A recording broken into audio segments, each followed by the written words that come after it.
You know what time it is? Woo! Get into it! Get into it! Yes! The bookmark flew out, but it's okay. Hi. Okay. So, let's talk for a little bit. Couple things. So, yesterday was Wednesday. Yes. Okay. So, I do apologize for missing Storytime yesterday. I'm going to take some time this weekend to upload the newer episodes because we just finished The Austere Academy by Lemony Snicket, and we just finished Taran Wanderer by Lloyd Alexander, and I'm going to put in the new chapters of the last book in the Prydain Chronicles, The High King, and then the first chapter of the Ersatz Elevator is going to be up this weekend. Let's talk a little bit. So, I actually was here on Tuesday, and I read chapter 2 of the Ersatz Elevator. But for some reason, Instagram had some issue. And hi! Instagram had some issues uploading my video. So, I'm gonna do it again. If I have issues this time, you will see the chapter 2 episode of Storytime for the Ersatz Elevator on the YouTube channel, because now I can go live on there and just immediately upload the video to the channel. But I like to go live here because, as I always say, you don't have to go live when these... You don't have to be here when these videos go live. You're more than welcome to watch them in your downtime, nap time, max and relax and chillaxing time, mean time, in between time, skiing time, study time, break time, work time, CP time, any time that you want to hear a highly animated voice bring you wonderful stories of magic, fantasy, science fiction, adventure, and many, many more in between. So, without further ado, let's go ahead and get started. Because as you can see with my t-shirt, after this, I'm going to be watching the Netflix adaptation of Yu Yu Hakusho. Now, kids, this is a show not for, like, kids. Like, 13 and up. Absolutely fine. Yu Yu Hakusho. It's an amazing anime.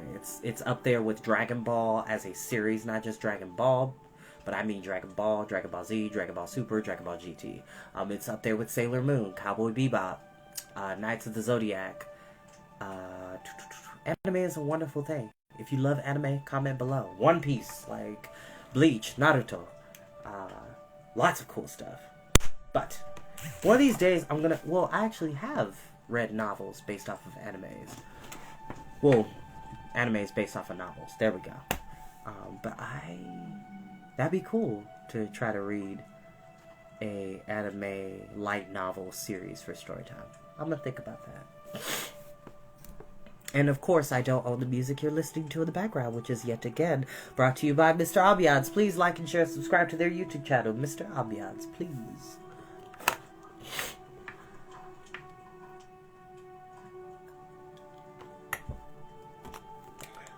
Chapter 2. In order to get a better sense of exactly how the Baudelaire's orphans felt as they began the grueling journey up the stairs to Mr. and Mrs. Squalor's penthouse apartment, you might find it useful to close your eyes as you read this chapter, because the light was so dim from the small candles of the ground that it felt as if their eyes were closed even when they were looking as hard as they could. At each curve in their staircase there was a door that led to the apartment on each floor, and a pair of sliding elevator doors. From behind the sliding doors, the youngsters, of course, heard nothing as the elevator had been shut down. But behind the doors to the apartments, the children could hear the noises of people who lived in the building. When they reached the 7th floor, they heard 2 men laughing as somebody told a joke. When they reached the 12th floor, they heard the splashing of water as somebody took a bath. When they reached the 19th floor, they heard a woman say, "Let them eat cake," in a voice with a strange accent. "Let them eat cake." "I wonder what people will hear when they walk by the penthouse apartment," Violet wondered out loud, "when we are living there." "I hope they hear me turning pages," Klaus said. "Maybe Mr. and Mrs. Squalor will have some interesting books to read. Or maybe people will hear me using a wrench," Violet said. "I hope the Squalors have some tools they let me use for my inventing." "Crife!" Sunny said, crawling carefully past one of the candles on the ground. Violet looked down at her and smiled. "I don't think that'll be a problem, Sunny," she said. "You usually find something or other to bite.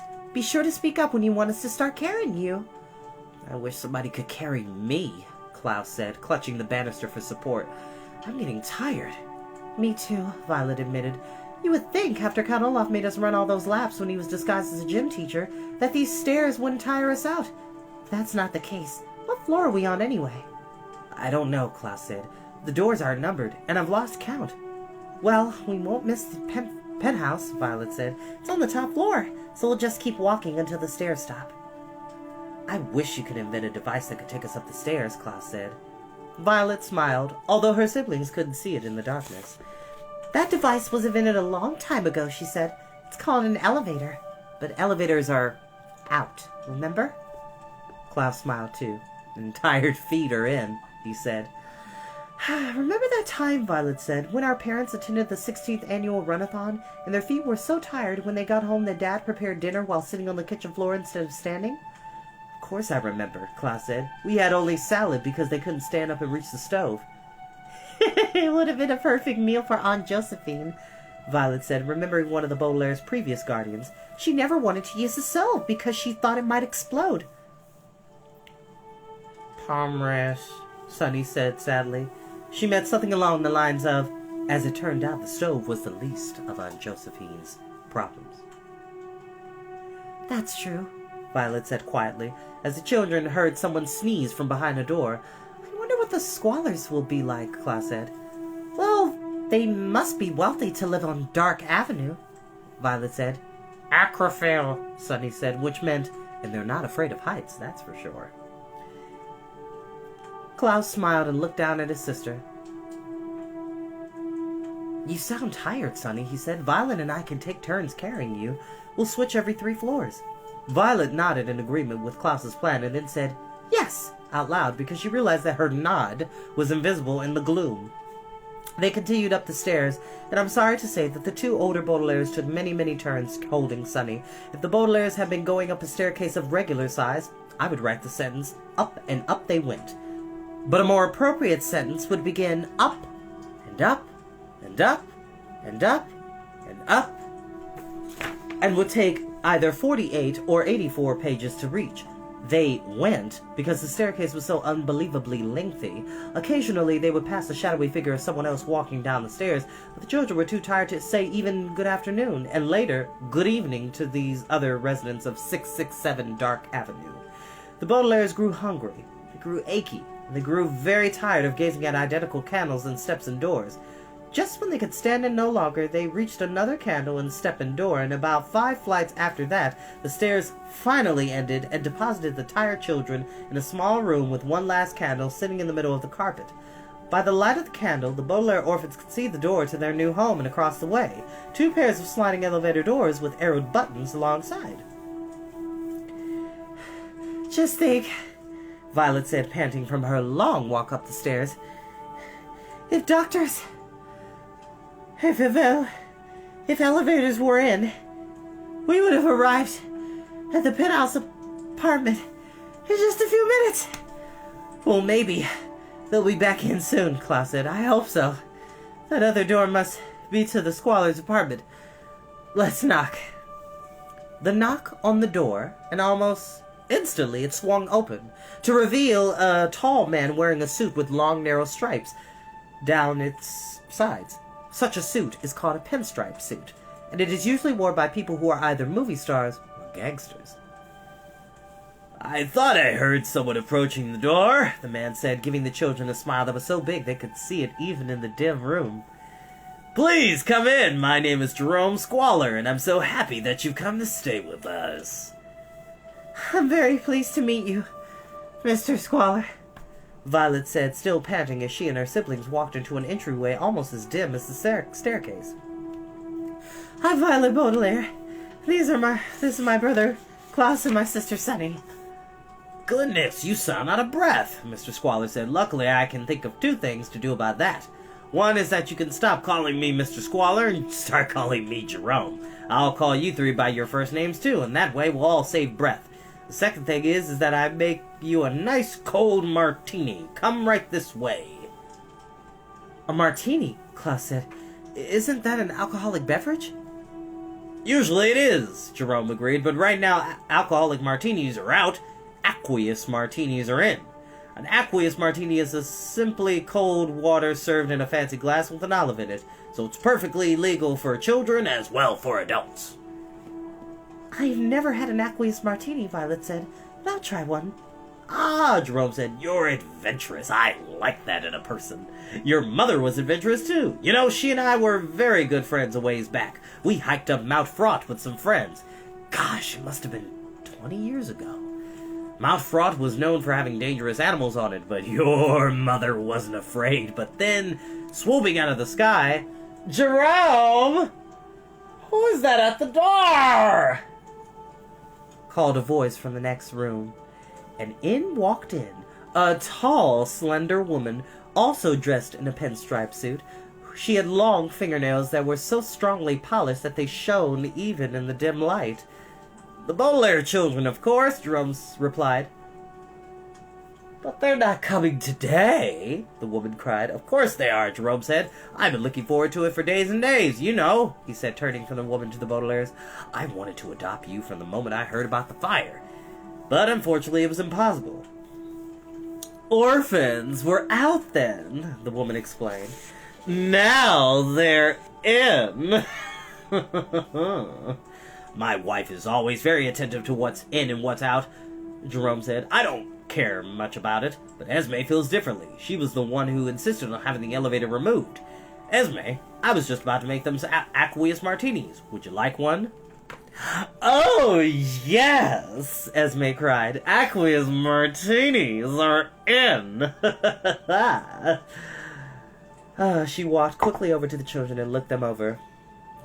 I'm Esme Gigi Genevieve Squalor. I'm the city's 6th most important financial advisor, she announced grandly. Even though I'm unbelievably wealthy, you may call me Esme. I'll learn your names later. I'm very happy you're here, because orphans are in, and when I tell all my friends here that I have 3 real live orphans, they'll be sick with jealousy, won't they, Jerome?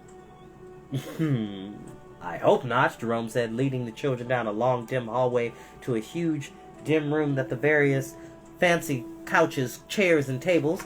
The far end of the room was a series of windows, all with their shades drawn so that no light could get in. I don't like to hear of anybody getting sick. Well, have a seat, children, and we'll tell you a little bit about your new home. The Baudelaires sat down in 3 huge chairs, grateful for the opportunity to rest their feet. Jerome crossed to one of the tables where a pitcher of water sat next to a bowl of olives and some fancy glasses, and quickly prepared the aqueous martinis. Here you are, he said, handing Esme and the children each a fancy glass. Let's see. In case you ever get lost, remember that your new address is 667 Dark Avenue, in the penthouse apartment. Oh, don't tell them silly things like that, Esme said, waving her long-nailed hand in front of her face as if a moth were attacking it. Children, here are some things you should know. Dark is out. Light is in. Dark is in. Light is out. Stairs are in. Elevators are out. Pinstripe suits are in. Those horrible clothes you're wearing are out. What Esme means, Jerome said quickly, is that we want you to feel as comfortable here as possible. Violet took a sip of her aqueous martini. She was not surprised to find that it tasted like plain water with a slight hint of olive. She didn't like it much, but it did quench her thirst from the long climb up the stairs. That's very nice of you, she said. And Mr. Poe told me about some of your previous guardians, Jerome said, shaking his head. I feel awful that you've had such terrible experiences, that we could have cared for you the entire time. It couldn't be helped, Esme said. When something is out, it's out, and orphans used to be out. I heard all about this Count Olaf person, too, Jerome said. I told the doorman not to let anyone in the building who looked even vaguely like that despicable man, so you should be safe. That's a relief. Excuse me. Sorry, y'all. That dreadful man is supposed to be up on some mountain anyway. Esme said. Remember, Jerome, that unstylish banker said he was going up in a helicopter to find those twins he kidnapped. Actually, Violet said, they're triplets. The Quagmires are good friends of ours. My word, Jerome said. You must be worried sick. Well, if they find them soon, Esme said, maybe we'll adopt them too. 5 orphans. Ooh! I'll be the innest person in town. We'll certainly have room for them, Jerome said. This is a 71-bedroom apartment, children, so you'll have your pick of your rooms. Klaus, Poe mentioned something about your being interested in inventing things. Is that right? My sister's the inventor, Klaus replied. I'm more of a researcher myself. Well then, Jerome said, you can have the bedroom next to the library, and Violet can have the one that has a large wooden bench, perfect for keeping tools. Sonny can be in the room between you two. How does that sound? 71 bedrooms? I like space, but I don't need that much space. 71 bedrooms?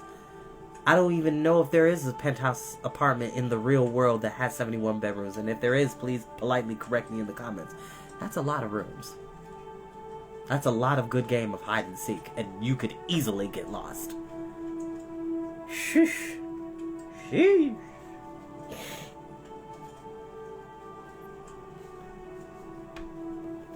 That sounded absolutely splendid, of course, but the Baudelaire orphans did not get an opportunity to say so because the telephone rang just at that instant. I'll get it, Esme cried and raced across the room to pick up the phone. Squalor Residence, she said into the receiver, and then waited as the person spoke on the other end. Yes, this is Mrs. Squalor. Yes. Yes. Yes. Oh, thank you. Ta-ta. She hung up the phone and turned to the children. Guess what? She asked. I have some fantastic news on what we're talking about. The Quagmires have been found? Klaus asked hopefully. Who? Esme asked. Oh, them. No, they haven't found. Don't be silly. Jerome, children, listen to me. Dark is out. Regular light is in. Well, I'm not sure I'd call that fantastic news, Jerome said, but it'll be a relief to get some light around this place. Come on, Baudelaires, help me open the shades and you can get a look at our view. You can see quite a bit from so high up. I'll go turn on all the lamps in the penthouse, Esme said breathlessly. Quickly, before anybody sees that this apartment is still dark. Quickly, yeah. Esme dashed from the room while Jerome gave the 3 siblings a little shrug and walked across the room to the windows. The Baudelaires followed him and helped him open the heavy shades that were covering the windows. And instantly, sunlight streamed into the room, making them squint as their eyes adjusted to regular light. If the Baudelaires had looked around the room now that it was properly illuminated, they would have seen just how fancy all the furniture was. The couches had pillows embroidered with silver, the chairs were all painted with gold paint, and the tables were made of wood chopped away from some of the most expensive trees in the world. But the Baudelaire orphans were not looking around the room as luxurious as it was. That's one of my favorite words. Luxurious. Very nice. They were looking out of the window onto the city below. Spectacular view, don't you think? Jerome asked them, and they nodded in agreement. It was as if they were looking out on a tiny, tiny city with matchboxes instead of buildings, and bookmarks instead of streets. They could see tiny colored shapes that looked like various insects, but were really all the cars and carriages in town, driving along the bookmarks until they reached the matchboxes where the tiny dots of people lived and worked. The Baudelaires could see the neighborhood where they had lived with their parents, and the parts of town where their friends had lived, in a faint blue strip far, far, far away. The beach where they had received the terrible news that had begun all their misfortune. I knew you'd like it, Jerome said. It's very expensive to live in a penthouse apartment, but I think it's worth it for a view like this. Look, those tiny round boxes over there are orange juice factories. That sort of purplish building next to the park is my favorite restaurant. Oh, and look straight down. They're already cutting down those awful trees that made our street so dark. Of course they're cutting them down, Esme said, hurrying back into the room and blowing out a few candles that were still on the mantelpiece. Regular light is in aqueous martinis, pinstripes, and orphans. Violet, Klaus, and Sunny looked straight down and saw that Jerome was right. Those strange trees that had blocked out the sunlight on Dark Avenue, looking no taller than paper clips from such a great height, were being chopped down by little gardener dots. Even though the trees had been made the street seem so gloomy, it seemed a shame to tear them all down, leaving bare stumps that, from the penthouse window, looked like thumbtacks. The three siblings looked at one another, and then back down to Dark Avenue. Those trees were no longer in, so the gardeners were getting rid of them. The Baudelaires did not like to think of what would happen when orphans were no longer in, either.